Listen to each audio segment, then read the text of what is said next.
Salut à tous et bienvenue dans ce deuxième épisode de Procréativité. Aujourd'hui j'accueille Paloma Barré qui est une photographe de la Côte d'Azur. Elle a créé il y a quelques années le blog Les Yeux Bleus sur lequel elle partage ses expériences et donne ses meilleurs conseils en photographie. J'ai décidé de l'inviter sur le podcast car elle a un style bien à elle et fait des photos magnifiques. Pour vous en convaincre, la meilleure chose à faire est d'aller voir son travail sur sa page Instagram Paloma Barré ou sur son site internet palomabarré.fr sur lequel vous trouverez également son blog. Je vous conseille de feuilleter son portfolio pendant que vous écoutez ce podcast dans lequel Paloma nous parle de la nécessité de vivre d'un métier passion, de pratiquer énormément et elle donnera également quelques petits conseils pour développer sa créativité et son inspiration. J'espère que cet épisode vous plaira, bonne écoute. Salut Paloma, bienvenue dans ce deuxième épisode du podcast Procréativité. Alors je t'ai invité ici parce que j'aime beaucoup ton travail, je t'ai découvert assez récemment parce que tu as fait un shooting photo pour une amie. Et donc tu es photographe. Oui. Depuis combien de temps tu fais de la photo ? Alors ça va faire 2 ans en juin que je suis photographe professionnelle, mais ça fait beaucoup plus longtemps que ça que je fais de la photo. Ok, ouais, on va y revenir. Donc voilà, tu fais la photo principalement pour des modèles et pour des danseurs. Oui, c'est ça. Donc beaucoup de portraits, donc tout ce qui est, on appelle ça de la photographie sociale, mais... c'est du portrait, des séances photo grossesse, des enfants, des couples, des personnes seules, mais aussi du coup beaucoup de danseurs.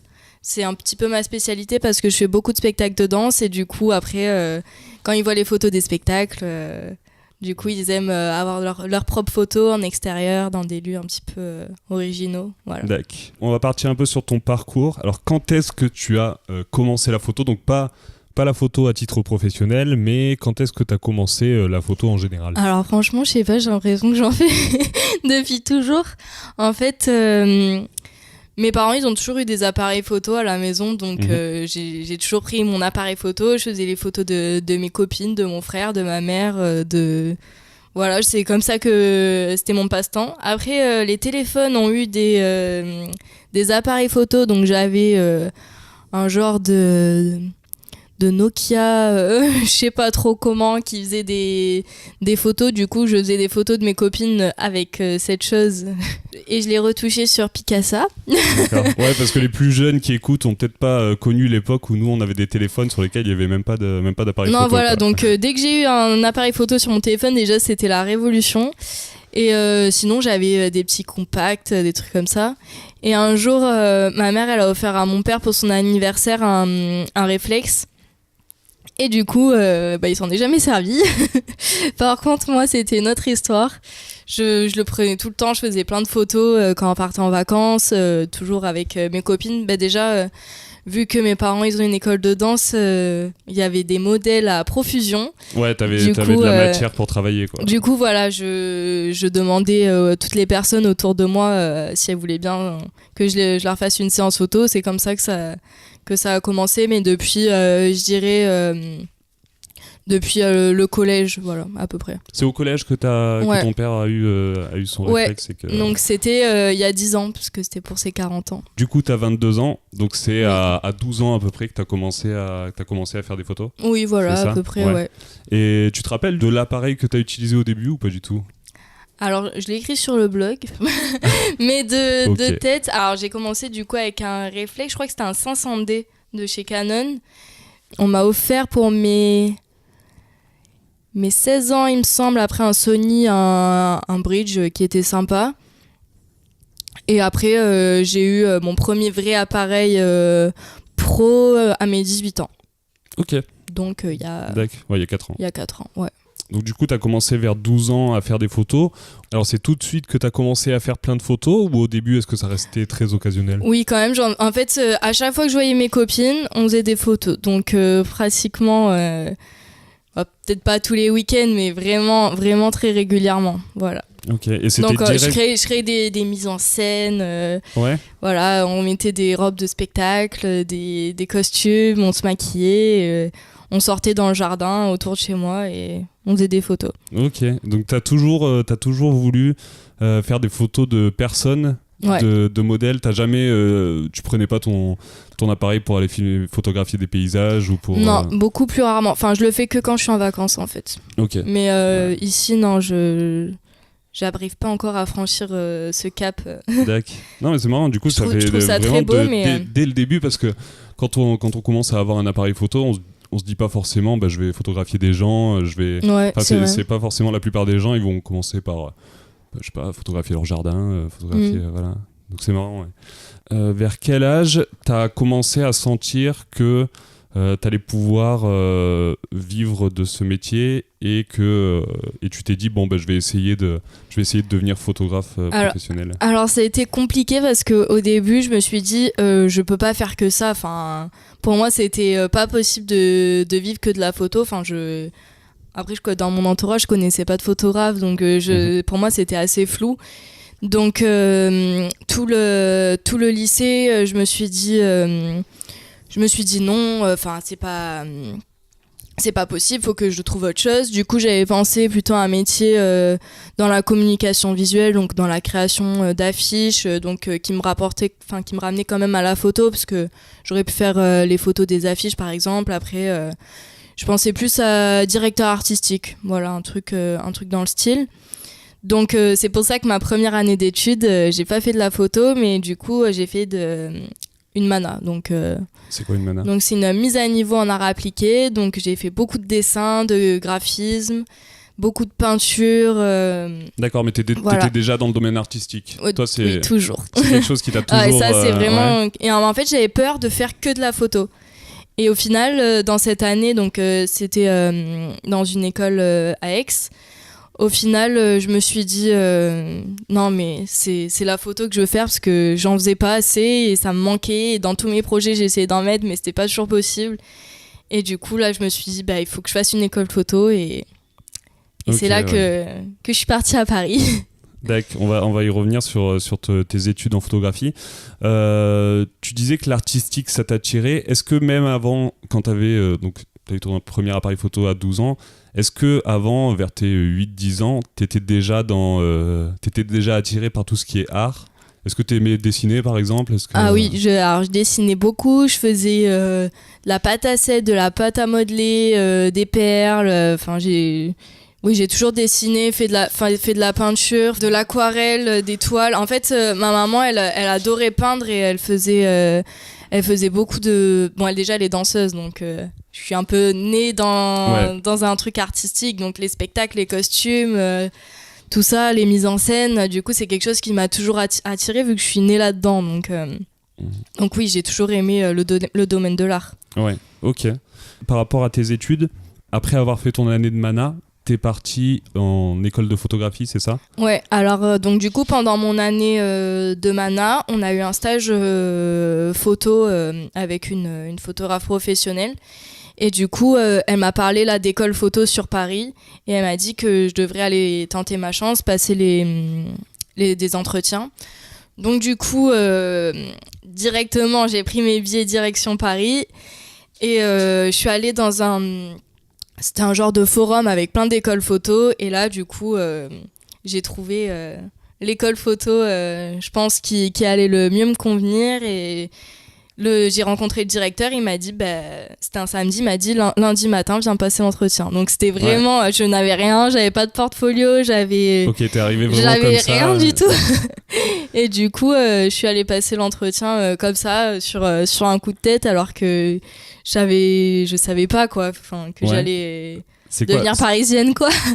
Ouais, parce que du coup t'es née dans le sud, c'est ça? Oui, c'est ça. T'es née par ici, dans le Oui, je Var? suis née ici, je suis née à Draguignan, donc voilà. Ouais, ça faisait direct un grand bond. Ouais, ça change, hein, c'est... Ouais, c'est une vie différente. C'est quoi le nom de l'école que t'as fait? C'est SPEOS, ça s'appelle. Donc c'est une école de photo internationale. Donc ils ont ouvert il y a quelques années un cursus en français. Donc c'est ce que j'ai fait. J'ai fait le cursus français en 2 ans. Mais il y a des cursus accélérés en 1 an, il y a des cursus en anglais, et il y a une école en Angleterre, à Londres. Ok. Voilà. C'est la seule école de photo à laquelle t'as postulé? C'est la seule... Oui. Ouais, et t'as été prise... Ouais. T'as été prise, ok. Qu'est-ce que... Qu'est-ce qu'ils t'ont demandé pendant l'entretien quand tu ils m'ont demandé mon rapport à la photo, donc de raconter un peu ma vie en gros, voilà. Ouais, un peu ce qu'on fait là maintenant. Voilà, c'est ça. Donc ce que j'aimais dans la photo, ce que j'aimerais faire, ce qui m'attirait, donc tout ça. Et donc du coup, on m'a prêté un iPad. Donc une copine de Paris m'a prêté un iPad sur lequel j'ai pu mettre des photos que j'avais postées sur Facebook. Et du coup, je l'ai montré au directeur qui a de suite du coup été accroché avec mon univers. Et du coup, voilà, il m'a dit directement, mais t'es prise. Ah ouais, c'est par rapport aux photos que tu lui as montrées, tu penses je pense. Après, la motivation aussi, parce que vraiment, j'étais archi motivée à faire ça. C'était vraiment faire ma passion tous les jours. Je me dis, j'allais en cours et j'allais faire des photos. Enfin, c'est dingue de s'imaginer ça. J'allais pas faire des maths ou quoi. J'allais faire en cours, je vais faire des photos. C'est fou. Ça a été quoi ta première réaction quand ils t'ont dit que t'étais prise vraiment, j'étais très heureuse, mais vraiment, j'avais peur de partir du Sud et de me retrouver toute seule à Paris. Vraiment, c'est un peu flippant. Ouais, parce qu'au final, t'avais aucune personne que tu connaissais qui était... Alors, je connaissais des personnes à Paris, mais elles n'étaient pas forcément à côté de chez moi. C'est des personnes avec une vie active, c'est pas des gens de mon âge, voilà. Donc forcément, t'avais l'impression d'être un peu isolé. Tu laissais tous tes camarades de classe derrière toi. Oui, c'est ça. Toute ma famille, surtout, mes copines. Donc après, c'est que 4 heures de train au final. Hein, mais donc, mais ça peut être effrayant de partir comme ça. Tu te dis, toute la semaine, je vais être là-bas. Mais j'ai été tellement motivée par ce que j'allais faire que du coup, en fait, j'ai super bien vécu. Ces 2 années. Au final, c'est passé. Et donc, tu dis que tu avais peur au début. Tu avais peur uniquement par le fait de partir sur Paris, ou est-ce que tu avais une pression? Est-ce que tu avais peur de la formation? Tu te dis, je vais peut-être pas y arriver. Est-ce que tu avais des doutes là-dessus ou pas du tout? Non, franchement, non, je me suis toujours sentie à l'aise. J'ai toujours aimé ce qu'on faisait, les exercices proposés, tout ça. Donc du coup, non, je me sentais quand même à l'aise. Ok. Ta formation, elle s'est passée en combien de temps? C'était 3 ans? Non, c'était 2 ans. 2 ans? Ouais. Ok. C'est quoi? C'est un BTS? Alors, c'est une école photo privée, donc du coup, c'est pas un diplôme reconnu. Ouais. D'accord. C'est un diplôme de photographe professionnel, mais qui est pas reconnu. Et qu'est-ce que tu apprends dans une école de photographie Plein de choses.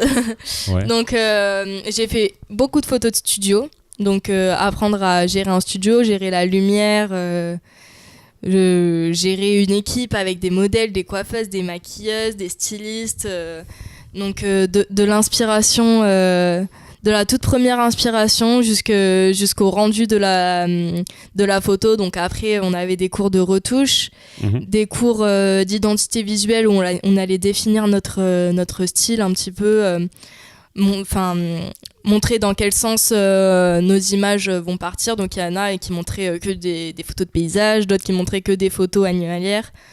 Bon, moi je montrais beaucoup de photos de danse. Ouais, beaucoup de portraits. Et beaucoup de portraits. Ensuite, on avait des cours où on faisait notre présence en ligne, notre site internet, nos réseaux sociaux. Et la première année, on a eu beaucoup de cours de technique. Parce que vraiment, c'est très important, la technique. Ouais. Je pense que ça fait partie des compétences à avoir. De quand même maîtriser son appareil dans toutes les situations, je pense. Ouais.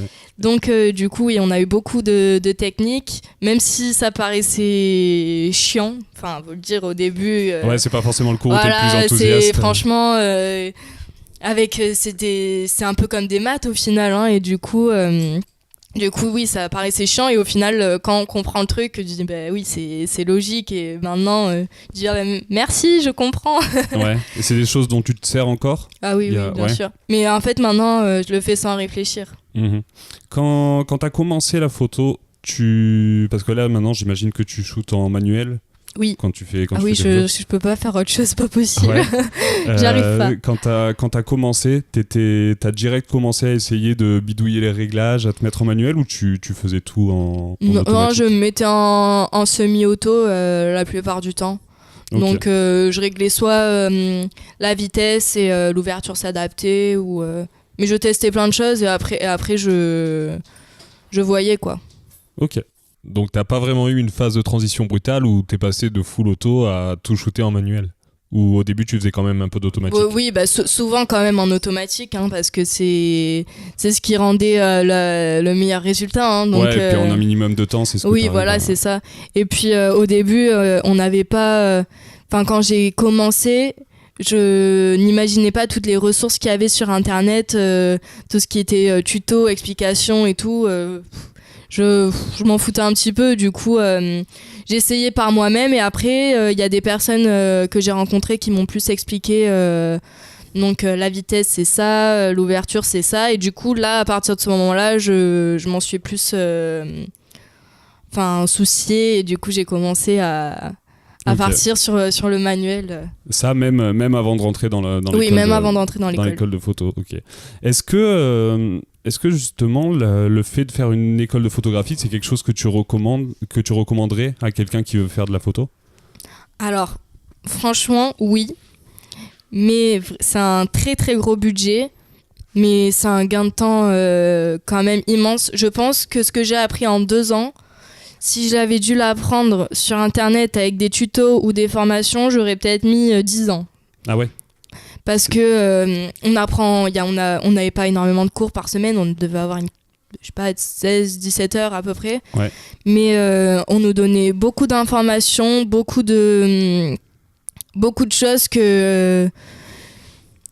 sont hyper utiles dans le workflow, dans la manière de travailler, voilà. Donc voilà, franchement, je pense que c'est quand même hyper utile. Après, je sais que c'est un très grand investissement quand même. Ouais. Et j'imagine que toutes les écoles de photo se valent pas toutes non plus. Oui, voilà. En fait, moi, j'ai choisi celle-là parce qu'elles avaient beaucoup de matériel à disposition. Mmh. Donc, par exemple, il y avait des studios photos qu'on pouvait utiliser donc, toute la journée. Donc, on réservait notre créneau de 2 heures, je crois, qu'on voulait. Et on pouvait les utiliser jusqu'à 22 heures. Toute la journée jusqu'à 22h, et le week-end, enfin pas le dimanche mais tout le samedi. Donc ça vraiment c'est une chance mais inouïe qu'on ait eu la possibilité d'accéder à ces studios. Ouais, tu peux vraiment essayer plein de choses. Voilà, et du coup il y en avait quand même beaucoup, donc je crois que en France il me semble pas qu'il y ait d'écoles aussi équipées que ce que l'était l'école que j'ai faite. Mmh, ok, et peut-être du coup le fait que vous ayez si peu d'heures de cours par semaine, donc moins de 20 heures, c'était parce que j'imagine le reste du temps était consacré à ce que vous essayiez des choses et que vous mettiez en pratique. Exactement, donc du coup y a des personnes, je pense peut-être un petit peu moins passionnées qui du coup ne faisaient rien. Ouais. Et en fait, moi, j'ai jamais arrêté de faire des photos. Je faisais beaucoup. Bon, après, j'utilisais beaucoup les studios, mais j'étais souvent en extérieur. J'ai rencontré beaucoup de modèles, j'ai rencontré beaucoup de monde, j'ai fait énormément de photos. Ça m'a permis de développer un book assez solide. Et parce que du coup, tu as pu arriver, commencer à travailler directement avec ton book de voilà, préétabli. C'est ça, ouais. Ouais, parce que ça peut être difficile au début quand tu te lances dans la photo et que tu n'as pas forcément fait d'école. De construire ton book, donc il faut que parce que le problème du début c'est que tu dois convaincre les gens de te faire confiance et de te laisser faire des photos, mais en contrepartie tant que les personnes te font pas confiance, t'as pas de photos à mettre sur ton portfolio. Voilà, c'est ça exactement. Moi, au début c'est beaucoup de collaboration, donc tu demandes à des modèles de te faire confiance, des modèles plus ou moins professionnels, parce que bon, c'est sympa de photographier des professionnels, donc des gens qui ont de l'expérience. Donc oui, après il faut convaincre les gens quand même avec tes images, et c'est vrai que quand tu arrives sur le marché du travail et que t'as pas de photos de qualité à montrer, je sais pas comment tu peux t'en sortir, parce que c'est comme ça que, c'est en voyant les photos que tu fais que les gens ils vont te contacter. Mmh.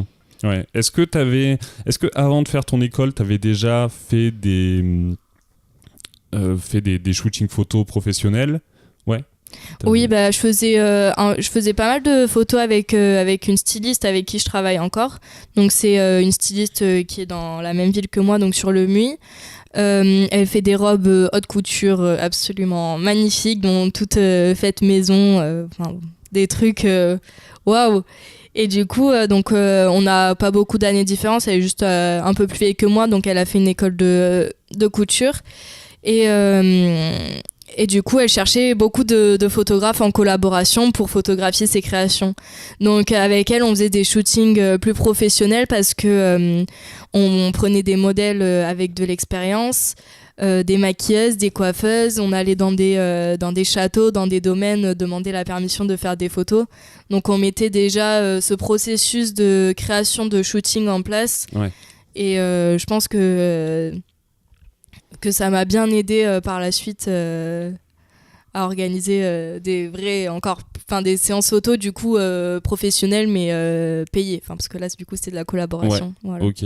Est-ce que justement les premières séances photos payées que tu as fait, est-ce que tu as ressenti une pression différente au shooting que tu faisais avant ou ça s'est fait naturellement? Alors au début c'était plutôt des amis, donc des amis à mes parents qui voulaient faire photographier leurs enfants et tout, donc ça allait. Et au final, de plus en plus, ça a été des gens que je connaissais de vue ou pas du tout. Et au final, non, ça s'est toujours fait assez naturellement. Je me suis jamais trop mis la pression parce que je me suis dit, de toute façon, je ferai des photos jusqu'à ce que je sois contente du résultat. Sinon, vous partez pas. Ouais, mais ça va. Mais du coup, t'as toujours eu cette volonté-là de pratiquer. Tu t'es jamais dit... T'as jamais eu du mal, parce que ça peut être difficile au début quand t'es dans un domaine créatif, de multiplier les expériences, parce que tu te dis ouais, j'aimerais faire des super photos, mais tu regardes les photos des personnes qui sont déjà à un niveau professionnel et tu te décourages rapidement et t'arrêtes un petit peu de photographier. Toi, t'as vraiment pas eu cette phase-là? Non, j'ai pas eu cette phase-là parce que je me dis de toute façon, si tu veux arriver à leur niveau, il faut en faire des photos. Hein. Tu peux pas dire je vais arriver au niveau de Annie Leibovitz, la première séance photo que je fais. Non, c'est pas possible. Ouais, du coup, t'as vraiment, tu trouves vraiment ça super important de pratiquer constamment pour développer ton style. C'est juste le plus important. Ouais. C'est le seul conseil que je pourrais donner à quelqu'un si tu veux réussir dans la photo, mais surtout être bon, pour pratiquer. Il y a pas d'autre conseil. Qu'est-ce que tu trouves que ça t'apporte de pratiquer? En quoi tu trouves ça super important de pratiquer? Ça développe son style. Donc après, moi, donc il y a les séances photo clients, mais je fais énormément de séances photo pour moi. Donc des choses plus créatives où je peux inventer des histoires, faire des mises en scène, faire vraiment des choses que j'ai en tête. Après, le fait de poster sur les réseaux sociaux ces séances photos-là, c'est ça qui va me rapporter encore plus de clients. Ouais. Parce qu'ils vont se dire, elle a vraiment un style à elle, j'aimerais bien quelque chose dans ce style. Et du coup, au final, ces séances photos créatives, elles vont montrer vraiment qui je suis et ça va plaire aux gens. Ouais, donc au final, ces premières séances photos que tu fais à la base uniquement pour toi et pour développer ton style, derrière, ça permet de te faire... de faire ta communication, c'est ça, de faire ta communication et de montrer ma patte vraiment et montrer ce que j'aime. Ouais. J'avais une question justement par rapport à tes photos. Est-ce qu'il y a une émotion particulière que tu essayes de faire ressentir dans tes photos? Est-ce que tu essayes d'y mettre un espèce d'arrière-plan d'émotion? Ah oui, j'essaye de mettre des émotions. Après, ça sera pas toujours la même forcément. Ouais. Mais souvent de la douceur, je dirais. C'est ce que tu préfères, ce que tu préfères mettre, j'aime bien, la douceur. Oui, c'est ce que j'aime. Oui, j'aime bien la douceur. Ok. Après, j'essaye quand même de faire des choses assez naturelles, Mais c'est pas toujours naturel. Des fois, j'aime bien les choses hyper travaillées avec des robes de folie, des paillettes et voilà. Ouais, bah justement là-dessus, qu'est-ce que tu préfères entre prendre une photo sur le fait? T'es plutôt à prendre une photo sur le fait ou à mettre en scène ta photo, ou qu'est-ce que tu préfères entre les deux? Alors, j'ai pas de préférence, mais on va dire que je pousse le moment pour que ça soit naturel, mais... Enfin, T'essayes d'organiser le naturel, quoi. Exactement. C'est ça, ouais. C'est ça. Ok. Comment est-ce que tu gères... parce que j'imagine qu'on te met des deadlines dans ton travail, je sais pas, après tu bosses toute seule, donc je sais pas forcément. Avec tes clients, quand tu lui fais un shooting photo, est-ce que derrière tu as une date de restitution des photos? Oui, c'est moi qui dis à peu près, ça dépend des périodes, donc il y a des périodes qui seront très chargées comme juin, juillet, août, enfin toutes ces périodes d'été, donc je leur donne environ 3 semaines pour faire, en fait je fais une galerie en ligne après avec les séances photos. Dans la galerie en ligne, ils peuvent les télécharger, les faire imprimer, tout ça. Donc du coup, oui, je leur dis la galerie en ligne disponible 3 semaines maximum. Après, souvent, je tiens le... Ouais, le délai, oui. Est-ce que ça t'arrive parfois d'être un peu juste et d'avoir du mal à... Par exemple, est-ce que ça t'arrive d'avoir une série photo de laquelle tu n'arrives pas à ressortir ce que tu veux et de mettre beaucoup plus de temps de prévu? Alors, ça va m'arriver, mais plus pour mes séances photos à moi, ce que je fais pour moi. Pour les clients, généralement, je sais où je pars, je sais à peu près ce que je fais, mais c'est quand plutôt je vais tenter des nouvelles choses que ça va être plus dur à retoucher, à apporter quelque chose en plus, quoi. Ouais, voilà. Ok, donc c'est plus quand tu essaies de partir sur quelque chose de vraiment créatif que là, t'as des temps qui peuvent s'allonger. Qui peut être plus long, ouais, exactement. Ouais. Ok. Et du coup, vu que c'est de la collaboration, souvent, les modems, elles m'en veulent pas trop. Ouais, ça va. J'ai là j'ai mis 1 mois et demi, 2 mois, tu m'en veux pas. Et non, c'est bon, c'est pas grave. Et puis derrière, si c'est quelque chose de vraiment innovant et que ça lui plaît, j'imagine qu'elles comprennent. Ouais. À quel moment, est-ce qu'il y a un moment spécifique dans ta journée où tu as tes nouvelles idées qui arrivent? Comment est-ce que tu fais pour développer quand tu as vraiment quelque chose de novateur que tu veux faire?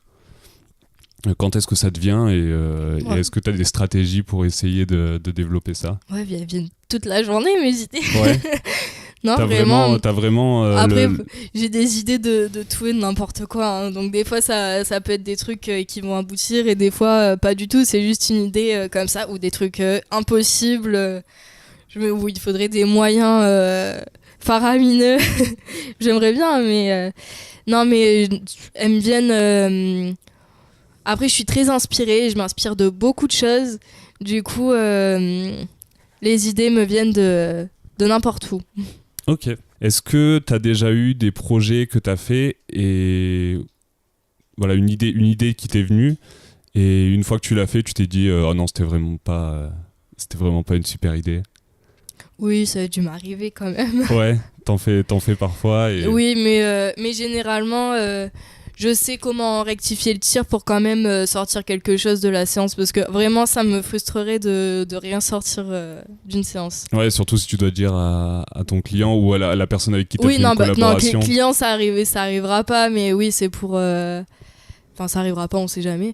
Mais non, oui, j'essaie toujours de sortir quelque chose. Après si j'essaye d'innover et que ça marche pas, je retourne sur ce que je sais faire.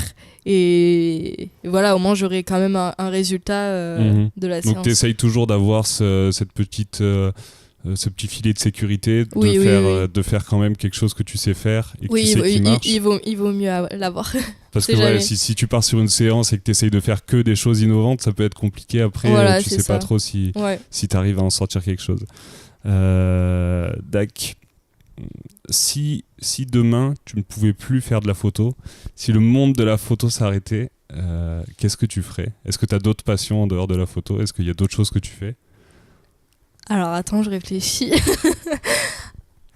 C'est vraiment compliqué ça comme question. Ouais. Je m'y attendais pas à celle-là. Tu as jamais réfléchi, tu t'es toujours dit que la photo c'était la seule chose qui... Non, je sais pas, j'aimerais bien... Non, en fait, je suis en train de réfléchir à des trucs qui ont rien à voir avec la photo. Non, vraiment, je sais pas. Qu'est-ce que je pourrais faire? Non, après, j'aime tout ce qui est dans l'art, mais bon, pour moi, il y a toujours ce petit rapport quand même avec la photo, même si, c'est pas photographe en soi. Quand on crée des affiches, des trucs comme ça, il y a toujours ce petit côté photo derrière. Mais ça serait quelque chose d'artistique en tout cas. Ouais, ou créer des mises en scène ou des décors. Mais du coup, je les imaginerais photographiés, donc... Ah ouais. Ouais, je sais pas. T'as toujours l'œil de la photo quand c'est ça, ouais. Quand tu sors de chez toi, que tu vois des trucs, tu te dis ah ça en photo. Exactement. Tu penses toujours à ça. Oui, c'est ça. Ça peut être un problème pour mes proches qui me disent toujours ah mais c'est bon, t'arrêtes. Ouais. Ah j'achète ça ferait bien en photo. Ah et là si on faisait une photo là, ah ça serait bien en photo. Ouais. Et du coup, tu mets jamais sur off la Paloma photographe. Oh, non, j'y arrive pas. Ouais. Faudrait, mais j'y arrive pas. Et du coup, c'est ça, c'est peut-être ça qui derrière te permet d'avoir. Tu dis, j'ai toujours plein d'idées dans ma journée. C'est peut-être ça qui fait que t'as toujours, t'essayes toujours de penser, tiens, ça, comment est-ce que ça rendrait en photo? Ouais, c'est ça. Non, mais vraiment, mon cerveau créatif ne se met jamais en off. Ouais. Et quand t'as des idées, justement, t'as une super idée là qui te vient, qu'est-ce que tu fais? Est-ce que tu la notes ou est-ce que... Oui, je note beaucoup de choses. Ouais. Alors j'ai un carnet, bon je l'ai pas pris, mais j'ai un carnet rempli de choses. Rempli d'idées. Après, je marque beaucoup de choses sur mon ordinateur. Et je garde beaucoup de choses dans ma tête aussi. Ouais. T'arrives à pas oublier les choses que tu laisses dans ta tête? Si, des fois j'oublie, mais après ça reviendra. Si j'y ai pensé une fois, j'y repenserai sûrement une seconde Donc, fois. Donc t'as pas peur de que l'idée s'envole. Si c'est vraiment un truc de fou, j'oublierai pas quand même. Ouais. Non, mais après, oui, j'ai tendance à noter les choses. D'accord. C'est quoi les sources d'inspiration que t'as? Où est-ce que tu vas chercher soit tes nouvelles techniques, soit à t'inspirer du travail d'une personne pour avoir de nouvelles idées? Alors, je regarde beaucoup de photos sur Pinterest. Donc, je sais pas si tu connais, donc c'est un site où il y a plein de photos, tu peux les enregistrer dans des catégories, il y a de tout et de n'importe quoi. Je connais rapidement le principe, mais j'ai jamais... c'est une mine d'or d'idées pour les photographes. Donc moi je fais des dizaines et des dizaines de tableaux, inspiration plage, inspiration forêt, inspiration paillettes, inspiration blanc, inspiration ballon, enfin je sais pas, je dis n'importe quoi, mais j'en ai des dizaines et des dizaines et des dizaines comme ça. Ok, donc ça c'est intéressant. En fait, t'enregistres, par exemple, tu vois une photo que tu te dis, tiens, ça c'est sympa, ça, ouais. Une photo sur la plage, et tu vas la prendre, la mettre dans le dossier plage. Voilà, c'est ça. Et ok. Donc en fait, après, à l'école, ce qu'on nous apprenait à faire, c'était des moodboards.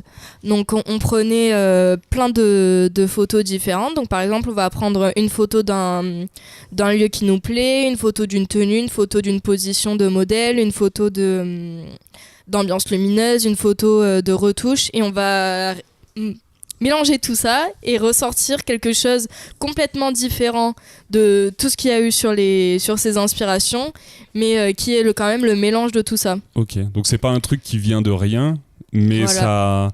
ça a quand même... t'as copié aucune de ces choses, en fait. Exactement, il faut pas copier de toute façon, mais s'inspirer. Ouais.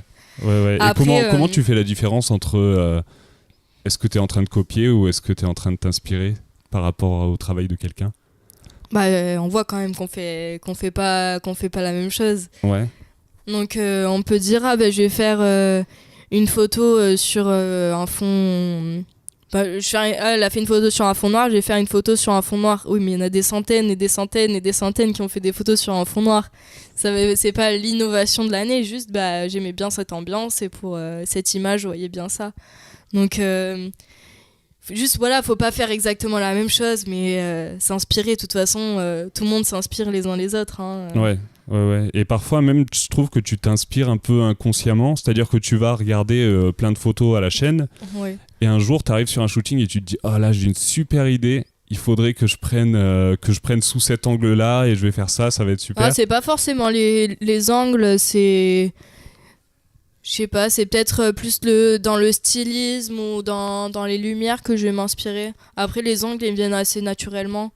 Ou alors comme on a pu parler un jour de Brandon. Ouais. Voilà. Brandon Wolfel. Exactement. Donc voilà, c'est sûr que c'est un photographe qui m'inspire parce que j'adore tout ce qu'il fait avec les lumières, avec les danseuses. Mais je vais jamais faire un copier-coller de ce qu'il fait. Ouais. Mais moi, je t'en avais parlé justement parce que j'avais beaucoup aimé les photos que tu as fait pour Noël avec des guirlandes, voilà. Je crois. Exactement. Et et justement, moi, je suis Brandon Wolfel, donc je mettrai un lien dans la description du podcast pour ceux qui veulent aller voir. Et il aime beaucoup travailler avec les lumières comme ça, donc j'avais trouvé ça super intéressant. Mais par contre, c'est vrai qu'on voit que ton style est pas du tout un copier-coller de son style à lui, parce que on voit par exemple t'as peut-être l'idée de la guirlande qui est inspirée par lui, mais derrière tes retouches photos sont quand même largement différentes. Voilà. L'ambiance même elle est différente. L'ambiance, les poses sont différentes. Ouais. Au final, même si ça part d'une même idée de photographier des guirlandes lumineuses, ce que des centaines d'autres personnes ont fait, ça sera différent. Ouais, ça restera quand même différent. Mais par contre, c'est sûr que derrière, si tu prends une photo et tu te dis, je vais juste changer le modèle et je vais faire exactement la même pose avec la même retouche. Non, mais même j'aurais même pas envie de faire ça sert à rien. Parce que t'as vraiment envie quand tu fais une photo d'avoir, de te dire ça t'appartient, d'avoir... T'as vraiment envie d'apporter quelque chose aux photos que tu fais ? Oui, d'un truc nouveau. Après, je peux pas avoir la prétention de dire ça a jamais été fait. Oui, tout a été fait maintenant. Il y a déjà énormément de choses qui ont été faites. Donc voilà, moi par exemple, j'adore les photos au coucher de soleil. Oui, tout a été fait. Je suis pas la première, j'ai rien inventé. Même les photos de danse, j'ai rien inventé. Donc après, il faut juste le faire à sa manière. Ok. À part le mood board dont tu as parlé, est-ce qu'il y avait d'autres stratégies que vous enseignez ton école pour développer sa créativité ? Non, vraiment pas forcément. La créativité, c'est propre à chacun. Ouais. Du coup, moi, je peux m'inspirer. Donc voilà, je vais m'inspirer beaucoup d'autres photographes, mais aussi de films. Donc j'adore les films. Ouais. Qu'est-ce que t'aimes comme film ? Donc par exemple, des films comme Moulin Rouge. Ah, ça j'adore. Ouais. Ou The Greatest Showman. Enfin, des films. Alors, j'aime beaucoup les films un peu de spectacle, tout ça. C'est des films. Ou Gatsby, ou. Aussi La Belle et la Bête, par exemple. Le La Belle et la Bête français, je précise. Donc, ça, oui, c'est des films avec beaucoup de mise en scène, des costumes, des décors de folie. Et ça, vraiment, ça va m'inspirer plein de choses. Bon, je vais pas forcément partir sur ces inspirations-là, mais c'est quand même des choses qui vont me trotter dans la tête. Après, où je peux m'inspirer de chansons, de paysages que je vois, de plein de choses. Okay. De contes. Ouais. Des contes, parfois tu lis ? Oui, je lis beaucoup.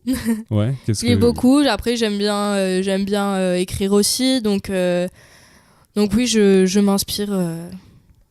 Voilà, justement, tu viens de dire j'écris beaucoup. Tu as créé le blog Les Yeux Bleus. Oui. C'est ça ? Ouais, il y a 3 ans là bientôt. C'est bientôt son anniversaire.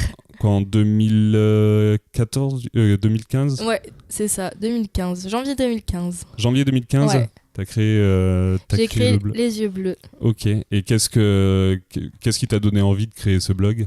Alors j'avais envie de partager avec les autres ma passion. Donc, et pourquoi pas donner des conseils, des trucs. En fait, quand j'ai commencé, j'aurais adoré lire un blog qui parle que de photos, mais dans un style jeune, pas voilà, parce que moi on va dire que je m'adresse plutôt à des jeunes, je m'adresse pas à des photographes avertis de 50 ans qui sont déjà dans la profession depuis 30 ans. Enfin, je pense que ce que j'écris, ça les intéresserait pas. Ouais. Et puis c'est vrai qu'un blog photo adressé à ces personnes, ça peut partir très rapidement sur quelque chose de très technique. Voilà. Et moi, j'avais pas envie de parler forcément de technique avec des termes techniques. Juste, je parle de ce que j'aime, de Des fois, je mets des séances photo backstage. J'explique, j'ai expliqué par exemple comment faire un mood board. J'ai expliqué mon parcours, mon matériel photo préféré. Quand je fais des voyages, je mets mes photos de voyage. C'est un peu là où je peux m'exprimer, où je peux mettre tout ce que je fais. Après, je mets jamais de séances photo client pratiquement. Ok, c'est que des collaborations. Oui, ou des photos que je fais pour moi, ou des choses que j'ai envie d'écrire et de partager. Comme un article que j'avais fait où je disais que la photographie, c'est un vrai métier, et j'expliquais pourquoi et les différentes casquettes qu'il y avait dans le métier, tout ça, parce que souvent on me demande « Mais t'es photographe, mais tu travailles à côté ?» Ouais. Non, je fais que ça. Tu penses qu'il y a... Que ça, c'est déjà pas mal. Ouais, c'est déjà beaucoup. Tu penses qu'il y a beaucoup de personnes qui, j'allais dire qui décrédibilisent, c'est peut-être pas forcément le terme, mais qui trouvent le métier de photographe comme tu dis, pas un vrai métier?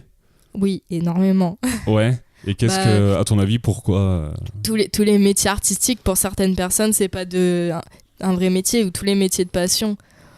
Il y a certaines personnes, pour eux... un métier, c'est un truc chiant. Ouais, les métiers, c'est un truc chiant dans lesquels, c'est dur, faut transpirer, faut être forcé, contraint. Mais pour moi, c'est pas ça, un travail. Enfin, c'est la vie, elle est courte, faut profiter de faire ce qu'on aime. Et du coup, avoir un métier qu'on aime, c'est tellement important. Ouais. Je me verrais pas faire quelque chose que j'aime pas, c'est pas possible. C'est quelque chose qu'on va faire tous les jours de notre vie, donc c'est trop important d'avoir un métier qu'on aime. Ouais, clairement, si tu pars sur 40 heures par semaine de choses que tu détestes... Voilà, je préfère travailler 60 heures de quelque chose que j'aime plutôt que 35 d'un truc que j'aime pas. Hein. Ouais, clairement. Après, je les compte pas mes heures, donc je sais même pas combien de temps je travaille par semaine. C'est pas quelque chose que je sais pas. Aucune idée. Moi, ça doit dépendre des semaines, mais aucune idée. Ouais. Par rapport au blog Les Yeux Bleus, il y a un article que tu as fait récemment. Tu as lancé une série d'articles qui s'appelait Réflexion de photographe, je crois. Ouais. Un truc qui était dans ce style-là. Tu comptes... je vois à ton visage que tu ne te rappelles pas. Si, je sais. Je sais plus ce que j'ai écrit dedans. Ouais, il me semble que tu parlais justement du fait que pour une photographe, c'était toujours important pour un métier artistique, c'était toujours important de te remettre en question.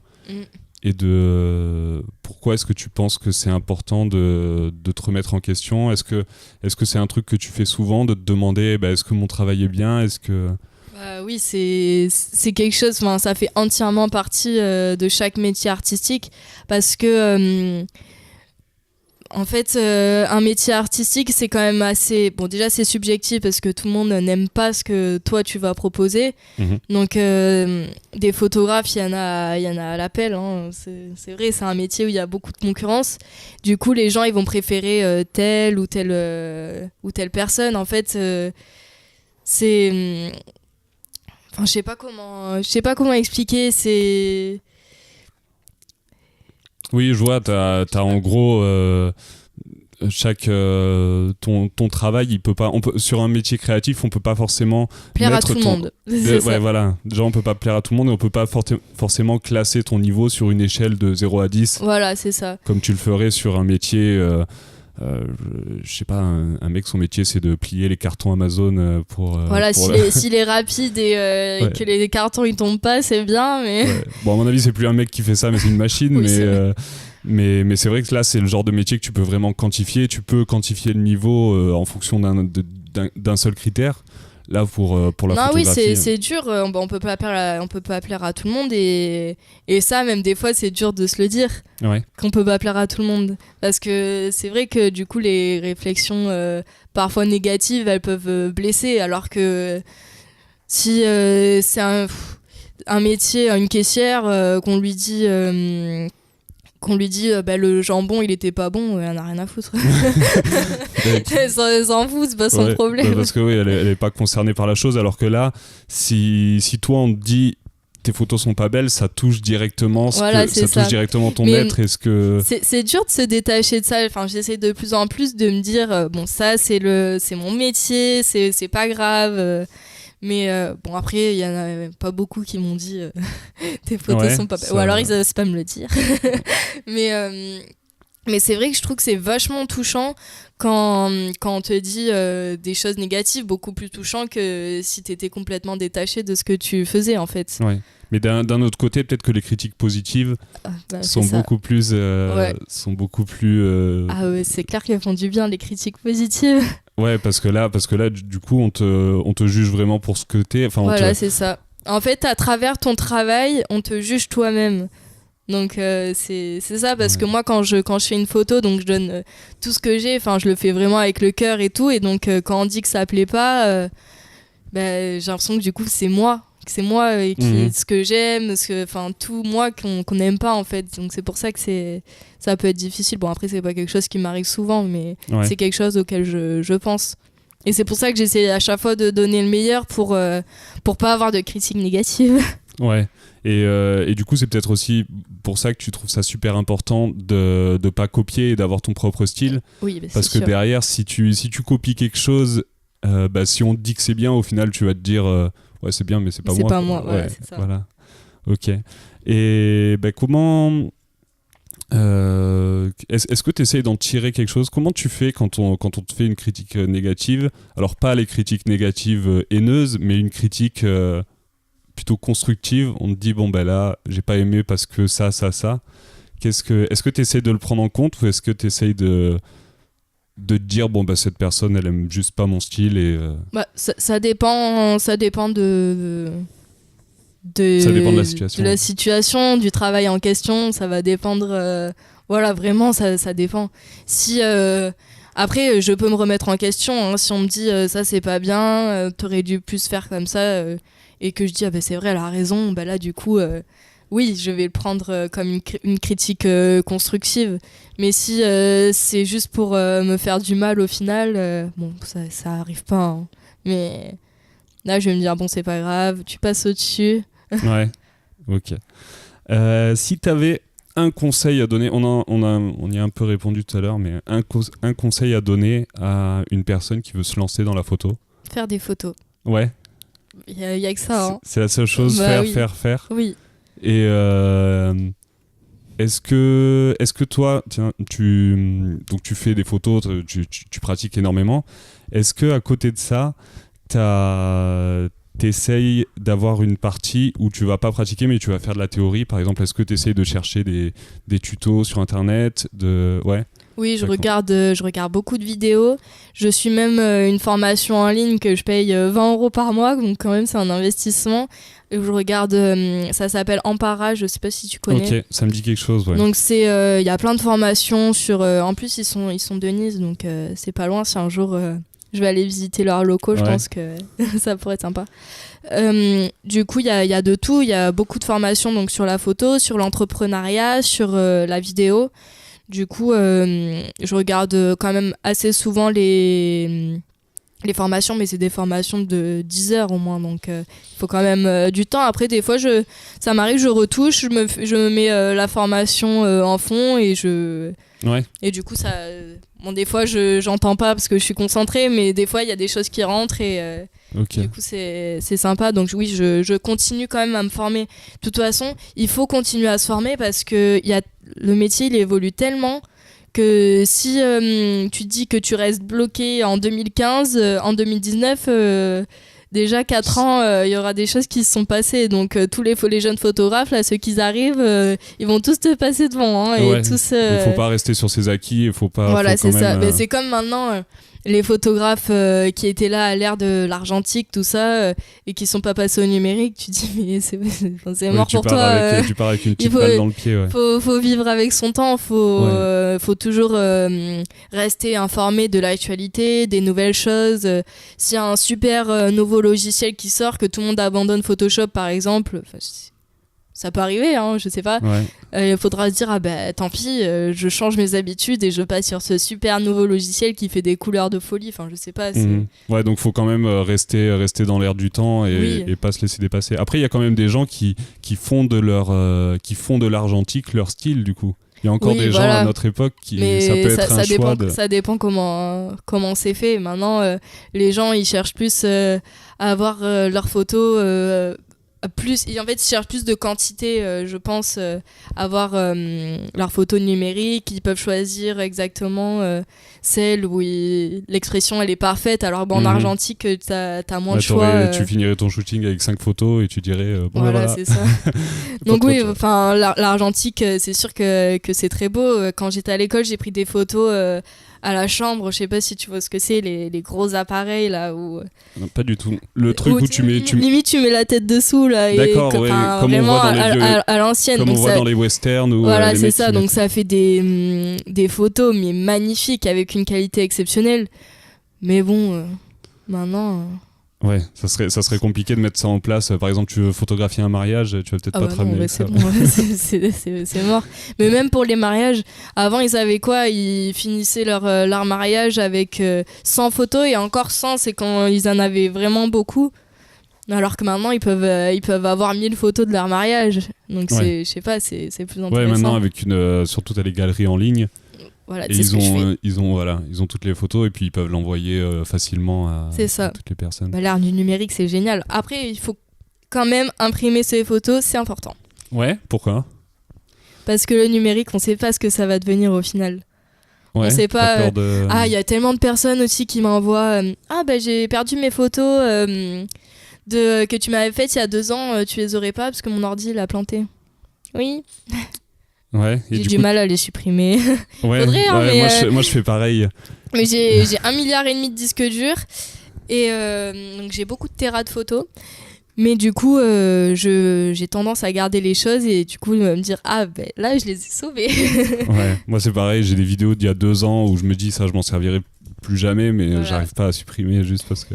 Mais du coup oui, là s'ils les avaient imprimés, au moins ils les auraient en version imprimée. Ouais. Et toi, en tant que photographe, est-ce que ça te sert à quelque chose de l'avoir est-ce que tu as un regard différent sur ta photo si elle est imprimée ou si elle est en numérique ou pas spécialement? Imprimée, je lui apporte encore plus d'importance pour moi. Du coup, ça devient un objet et c'est encore plus important de...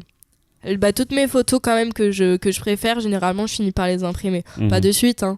Je vais faire peut-être 3 commandes par an, mais j'ai tendance, oui, à les imprimer. Ok, ouais, parce que pour ceux qui écoutent et qui n'ont pas forcément la vidéo, là on est dans une salle qui est remplie de photos faites par Paloma, accrochées sur tous les murs. Ouais, bon après ça va, c'est pas chez moi, mais... Ouais. Mais oui, mais c'est important. Regarde, moi j'aime bien les voir mes photos Ouais, partout et sur puis les comme murs. ça tu peux passer régulièrement, vu que tu dois passer dans cette salle assez régulièrement, tu vois. Mais bon, et après quand elles me gonflent, je les change, voilà. Ouais, tu les changes régulièrement ou... Oui, ici je les change tous les ans, tous les 2 ans. Mais après, il y a beaucoup de gens aussi qui sont là, qui viennent et qui les voient et qui finissent par repartir avec la photo chez eux. Donc du coup, je me retrouve à des fois aller chez des gens. Ah bah tiens, c'est ma photo qui est au mur. Ouais. Bah, surtout là, c'est des photos, on voit pas les visages. Donc je décris, il y a beaucoup de photos avec des chaussons de danse, avec des pointes, tout ça. Donc oui, c'est des photos qu'après on peut m'acheter et qui mettent en exposition chez eux. Mhm. Ok. Alors j'avais du coup, quels sont tes projets à venir? Est-ce que tu as des choses que tu aimerais développer ou peut-être si t'as pas envie d'en parler, tu n'en parles pas? J'en parle ou pas? Ah, il y a un projet secret. Non, après si... Je t'en ai parlé. Mais oui, après j'ai plein de projets. J'ai vraiment... Alors cette année, c'est l'année des projets. Parce que je trouvais 2019. en fait, je trouvais que 2018, ça avait manqué de quelque chose qui, au niveau professionnel, quelque chose qui changeait tout. Enfin, même si j'ai passé une très bonne année et que tout s'est très bien passé, il me faut toujours un but, en fait. Ouais. Un truc à atteindre. T'arrives pas à rester, à te satisfaire d'un niveau pendant trop longtemps? Ouais, voilà, c'est ça. Là, j'ai besoin de faire des nouvelles choses et d'un nouveau but. Donc normalement ça serait l'ouverture d'un studio photo. Ok. Donc ça vraiment c'est un très gros projet, donc avec pas mal d'investissements. Mhm. Mais Ça serait dans le Var? oui, Ouais. au Muy. Ok. Toujours ici, hein. Je vais pas créer un studio trop loin de chez moi, hein. que je puisse aller y travailler quand je veux, ça serait pratique. T'as pas été convaincu par la vie parisienne, t'as pas envie de retourner là-bas? Non, le soleil. Ouais. Donc non, oui, ça serait au mieux. Donc j'ai l'impression que ça me donnera un côté plus pro, disons. Parce que beaucoup de personnes me demandent, vous avez un studio Ouais. Bah non, moi je fais mes photos en fonction du soleil. Donc je pense que ça va un peu professionnaliser encore plus mon métier. Donc, Et puis t'as des nouvelles possibilités qui s'offrent à toi. Voilà. Et je pourrais faire des photos quand il pleut et quand il fait froid et la nuit. Ouais, ça c'est déjà pas mal. Du coup, ça m'ouvrira plus de créneaux de photos, donc je pense que ça pourrait m'apporter plus de clients. Donc voilà. Toujours bon à prendre. Donc t'as ce projet-là ça serait studio photo projet 2019. Ok, ça va. Donc je crois qu'on a à peu près fait le tour. Là, on va passer aux questions rapides de fin, où je te pose des petites questions. Okay. Alors, est-ce que tu as une citation ou une phrase qui t'inspire quotidiennement? Ouais, je l'ai fait imprimer sur mon sac. C'est vrai? Ouais. Alors, c'est l'instant dans l'éternité. Ok, qu'est-ce que ça veut dire? Pour moi, une photo, c'est un instant. Donc, un petit instant dans tous les instants qu'il peut y avoir, mais qui reste figé, du coup, pour l'éternité. Et c'est vraiment le truc qui te plaît dans la photo, de réussir à te dire, il y a un moment et... Il y a un moment que, du coup, on l'a capturé et il sera là pour toujours. Ok, donc l'instant dans l'éternité. Ouais. Je l'ai même sur mon bracelet. C'est vrai? Ouais. Tu te le mets un peu partout? Oui. T'as prévu de te le faire tatouer un jour? Non. Non. Non, je fais pas de tatouage. Ok, ça va. Vu que tu nous disais que t'aimais bien les films, quel est ton film préféré? Si tu devais en donner un ou un top 3 ou... Moulin Rouge. Moulin Rouge? Oui. Ouais. Alors je vois pas du tout ce que c'est comme film. De quoi ça parle? Tu pourras regarder. Ouais. C'est l'histoire du Moulin Rouge. Donc avec une histoire d'amour et des costumes de fou. C'est un peu une comédie musicale, okay. Donc y a de la beaucoup danse, de danse, de chansons. Bon, j'aime plein d'autres films, mais celui-là vraiment c'est un de mes préférés. Ok. Est-ce que tu nous disais que tu lis? Est-ce que tu lis des livres pratiques sur la photographie ou c'est uniquement des romans Oui, ça m'arrive. Après, je trouve que les livres ils disent toujours un peu la même chose. J'ai du mal à trouver un livre sur la photo vraiment qui me correspond totalement. Tiens, je devrais écrire un livre au moins. Ouais. Projet 2020 peut-être. Ah ouais, non, franchement, c'est un truc que j'aimerais bien. Non, mais un truc vraiment qui me correspond totalement, un livre sur la photo, je trouve pas. Je trouve que c'est toujours trop formel ou...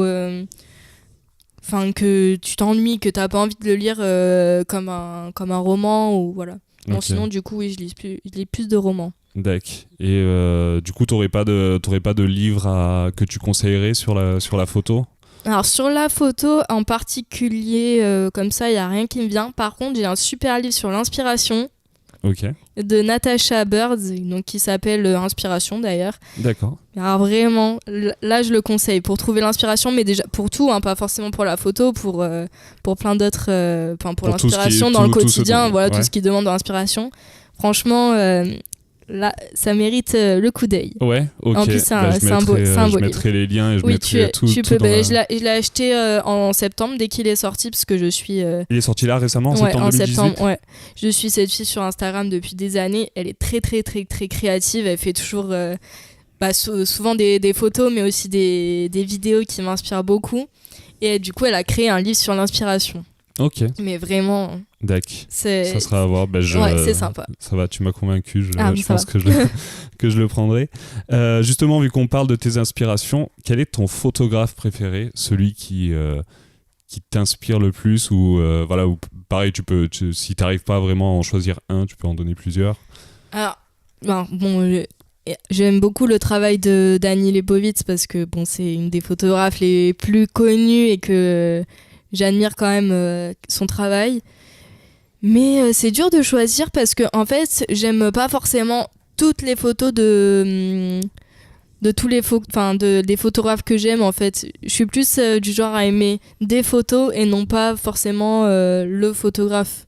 Tu vois ce que je veux dire? Ok, ouais. Donc après, j'adore Émilie Soto, par exemple, parce que là, c'est les noms qui me viennent en tête, ou Giovanna Ricalo, je crois que c'est ça son nom. Moi, c'est des personnes que je suis sur Instagram et qui font des trucs très poétiques, très doux, toujours avec des histoires derrière, des mises en scène. C'est de la photo de portrait? Oui, c'est des personnes qu'elle prend en photo, mais c'est souvent c'est des mises en scène, donc on voit des filles ou des couples toujours de loin, mais avec des ambiances un peu particulières. Okay. C'est plus le genre de photographe que j'aime suivre. Je suis moins de photographe de portrait lifestyle, disons. D'accord. T'es moins influenceur que... Ouais, même si j'aime bien, c'est pas forcément ce qui va m'inspirer. D'accord.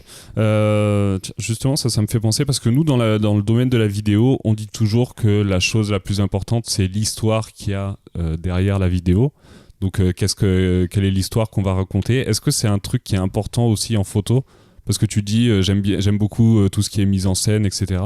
Est-ce qu'il y a dans les photos, il y a une volonté de retransmettre une image, ou c'est une histoire, pardon, ou c'est uniquement quelque chose de visuel? Ça dépend pour quelle photo. Donc il y a des séries où je vais avoir vraiment cette volonté de retranscrire quelque chose, donc d'inventer une histoire pour la série, donc je vais la penser avant, voilà.